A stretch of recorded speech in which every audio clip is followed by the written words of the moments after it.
And what these writings said is that this reality that we're experiencing was not created by some divine force. It was created by the demiurge and the archons, and it was a fake reality. And that they manipulated by accessing the human psyche and manipulating humans' perception of reality. And there was some very, very interesting things that they said about the archons. And one was that they lacked the ability to express the creative force. I would put it like this. If you gave them a blank sheet of paper and said, create something like a reality, they couldn't do it. But what the Gnostic writings say is they're experts at taking something that already exists, like the reality before this hijack, as I would call it, the one we experience now, and twist it. They piggyback something already created and twist it. Something else, they said the archons did. And you know, you're going back to something that's been estimated, I think, around 400 AD, these writings were buried. And that is that the archons parasite off everything. They parasite off human society in many, many different forms. And I read this stuff and I'm going, whoa, this is my own books over the years found in a jar in Egypt. Not all the detail of my books, but the basic themes, because it fitted totally. And then you go to the Islamic belief. And not just the Islamic belief, because this came from pre-Islamic Arabia originally. And that is the very considerable focus in Islam on energetic beings they call the jinn. And when you look at the jinn and you look at what the Gnostics said about the archons, hallelujah, hello, they're the same thing. And then you go around other cultures and you see the same recurring theme.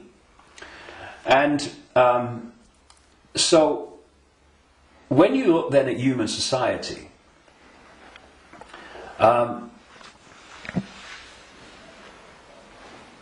who creates? What is the creative force within human society? Humans. Should be. What do these families that I've been exposing all these years, what do? They piggyback off that creative force and manipulate it and direct it in a way that suits them. What do these network of families also do? They parasite off human effort, human labour, human energy, human creativity. The banking system, I rest my case. What is the global banking system except a structure totally focused on parasiting the energy and off the efforts of the human population? What is taxation?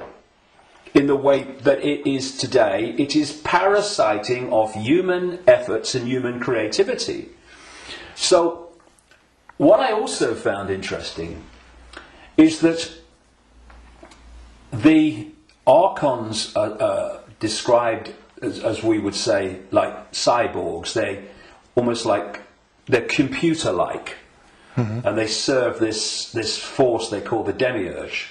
Well, I've been talking about these reptilian entities that operate outside human sight but can come in, and the archons can, but they can't stay for long because of the frequency difference. They can come in for a while, but it takes so much energy to stay in our reality because it's not their natural frequency band that they can't stay for long.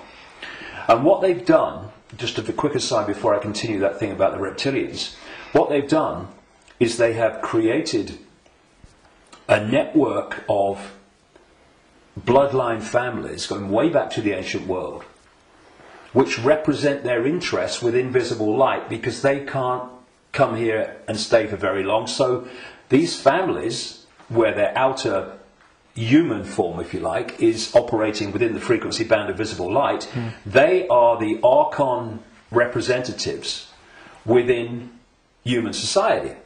And this is why you get this network of families that sit on top of the banking system, the transnational corporation network, the media ownership level, top of science, top of the education system, top of the military, top of the global intelligence network.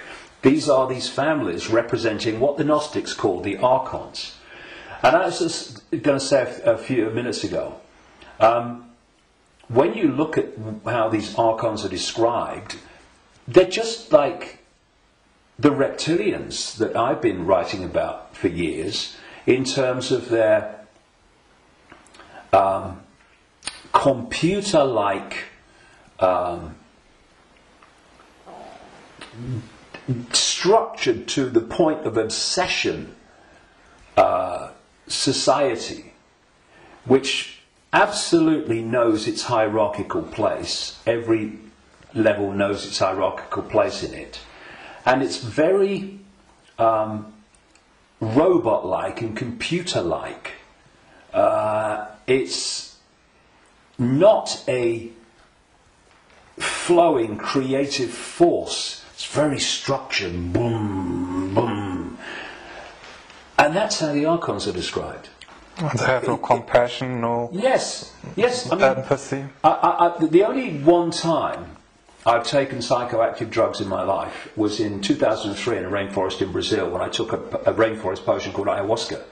And I went into, I had an amazing time. Some people had a bad time on it. And for 5 hours, this voice, so strong when I went into an altered state of perception, talked to me so loudly and so powerful about the illusory nature of reality for 5 hours. And when I came back, and because I had instant memory of all of it, when I came back and checked it all out, you could see very quickly that mainstream science, in all its different disciplines, has shown that what I was told that night is true, but because the disciplines are kept apart and are war with each other for funding and precedence, that the dots never get put together, because they're not meant to. We're not supposed to know what reality we are experiencing. It gives us too much power once we know.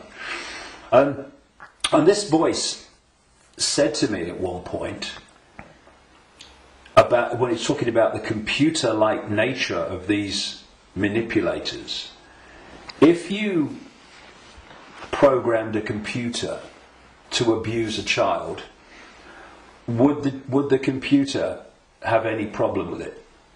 No. Why? Because it would just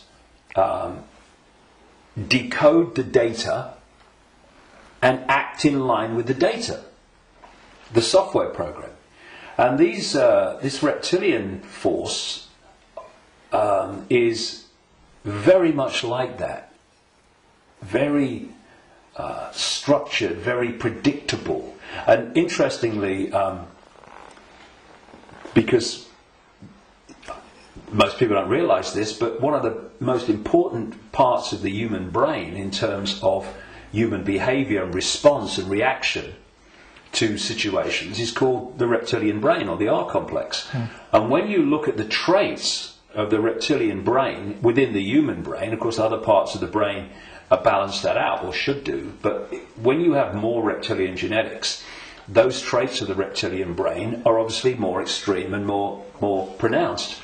And one of this is mainstream science, one of the key traits of the reptilian brain is obsessive ritualistic behaviour. And what is ritualistic behaviour? It's following the same pattern, day after day, week after week, repeating repetitious behaviour. Now, this is robotic, and so you've got the the reptilians described in those terms, the archons described in those terms, etc. And these forces are different expressions and names for the same thing. Now, one of the manifestations of this network of bloodlines that represent this archonic reptilian force within human society is the royal families going back to the ancient world and the aristocratic families that surround them. Why? Because where did the idea that certain bloodlines should be king or queen of a people, and you have this hierarchy, because this is the other thing about reptilian genetics and the reptilian brain, it's obsessed with hierarchical structures of power. Look at our world. Look at the royal families and the aristocracy. It's absolutely rigid with hierarchy. Everyone knows their place. You're a viscount, you're a baron, you're a lord, you're a king, you're a prince, and all this stuff. This is the human expression, or the partly human expression, because they're hybrids, of the reptilian archon obsession with hierarchical structure manifested in our world. Because what they're doing is bringing that archonic reptilian reality into our world and making our world like theirs more and more and more.